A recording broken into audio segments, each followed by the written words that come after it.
I got to look at the metric, it's like 5% of people that watch my videos, which ain't much to begin with, are subscribed. So if you watch this, hit the subscribe button right now. Do us a favour. Maybe should I put this at the beginning? Maybe it's because I put this at the end and no one finishes my videos, which is telling, but... So I'm going to put this bit at the beginning actually, yeah. If you clicked on this, do me a favour, click like and click subscribe. And give us a comment as well. Give us a doobly-doo down in the comments. But yeah, you can use... Why did I sing that? Escapee.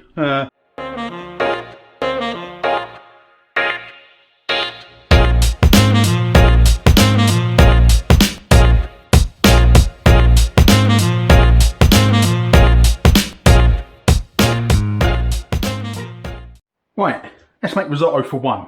Because if you're like me, you're a lonely bastard, and you sat at home on your own. But if you fancy some risotto, sometimes it's a pain in the arse. Risotto's one of those sort of things that's a lot easier to make for multiple people than it is to make for one. But actually, depending on what type of risotto you want, only making it for one isn't that hard. So this is 100 grams of arborio rice. We're making a large portion for one, or a starter portion for two. Smoked salmon and lemon risotto. Oh, a bit of wine, hang on. And a splash of white wine, nice dry white wine. Actually, it might not be particularly nice. There's an adage that they say, like, you shouldn't cook with a wine that you wouldn't drink with.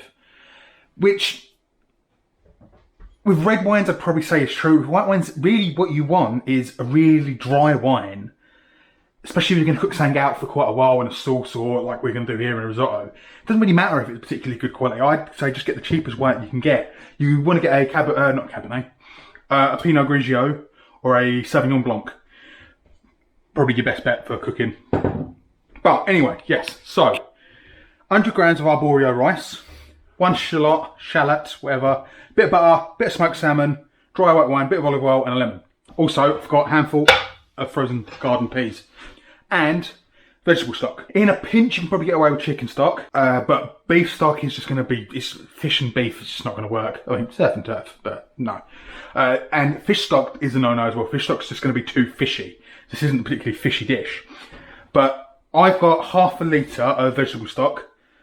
If you've got homemade vegetable stock, use that. If you're going to use one of those like Knorr stock potty sort of things, or bouillon cubes, if you've got to use that stuff, you've got to use that stuff, fine. But as usual, this is like 50% of the actual finished product. So you want to use the best quality stuff you've got. In a saucepan, bring that up to a boil, then turn it down to like a bare simmer. We're going to add that to our risotto as we're cooking. First things first though, you want one little shallot. Peel that bad boy, and you want to mince it as fine as possible. So at least each diced piece of shallot is smaller than the grains of rice. So there you go, really finely diced, pretty much minced. You can use an onion if you want, but you're going to have leftover onion because you're only going to want this much onion. So you're going to, unless you've got really small onions. So if you use an onion, you're going to have a lot of leftover onion because you don't want very much at all. So first we're going to do is we're going to stick a bit of butter in our pan. I'm using, this is a chef's pan or a saucier. It's sort of like half frying pan, half saucepan. I think it's perfect. In most restaurants, if you're cooking a single portion, chances are it's getting done in a saute pan or a frying pan. A little olive oil as well. Not too much there. As soon as you're cooking more than what we're cooking, you're probably going to want to use a saucepan or the high-sided saute pan. This pan, I think, is absolutely perfect. Once that's started to melt, go in with our shallot. And for stirring implement, you're going to want something that can get into the edges of the pan. So a flexible spatula is probably going to be your best friend. Right, so you don't want to start browning that shallot. You just want it to get a little bit floral, a bit aromatic, and go a little bit translucent. Right, as soon as that shallot is starting to cook down and go translucent, we're going to go in with our rice, because we want to toast that rice off a little bit and just build even more flavour in there. So give that a good stir, get that all mixed around and coat it in the oil, the shallot and the butter. And then just let that toast off for a few minutes in there. They say with a risotto, you need to constantly stir it. Now that's not necessarily true. What you do need to do is be constantly agitating it. The creaminess and the body of a risotto comes from the starches that get released from the arborio rice, or there is another type of spice. Is it calaspara, or is that the... I can't remember if calaspara is the other risotto rice or if it's the paella rice. The rice grains rubbing against each other and being agitated is what breaks down and releases the starches that create the really creamy sauce. You don't need to stir constantly to achieve that. You just need to agitate it. A little bit of shake's good enough. So that's toasted off for a little bit. So I'm going to add, to begin, 2 decent sized ladles of stock.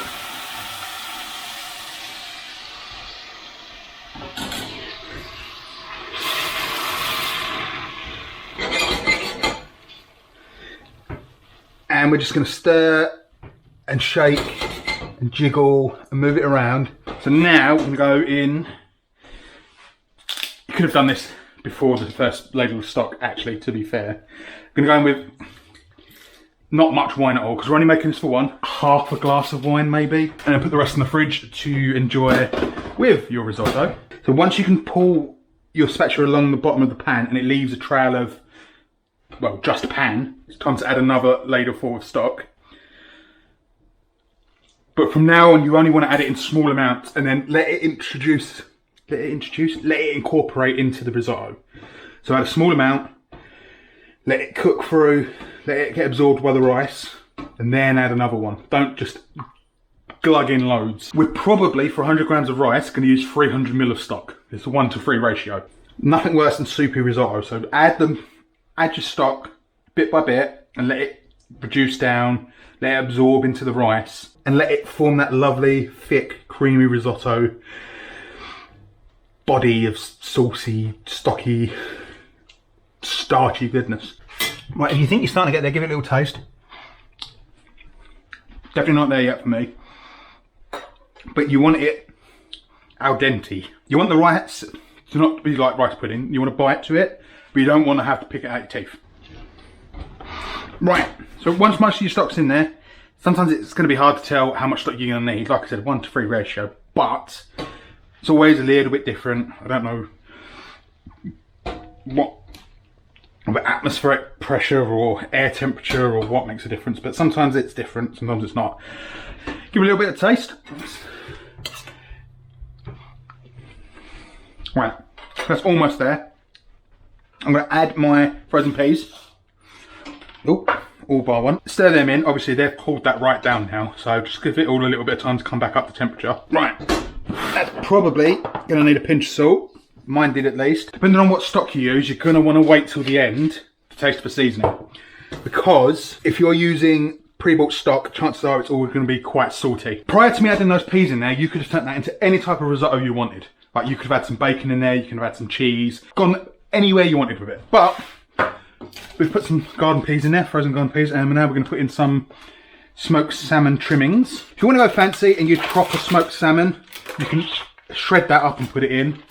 But these smoked salmon trimmings are just as good, and if not better for this. Break that up. Should have probably broken it up on the chopping board, it would have made it easier. Right, so incorporate all of that. Break it up and get it in amongst everything. So you need to cook those peas through and warm that salmon through. And then last but not least, so this is all quite rich and quite, well, the peas are quite fresh, but it's quite claggy. Just to bring it all together, you're going to want about 1/4 of a slice of lemon. Sorry, 1/4 of a lemon in there. Give that one final little taste, make sure it's all okay. Banging. Right, temperature off, in a bowl. Now risotto is traditionally served on a plate.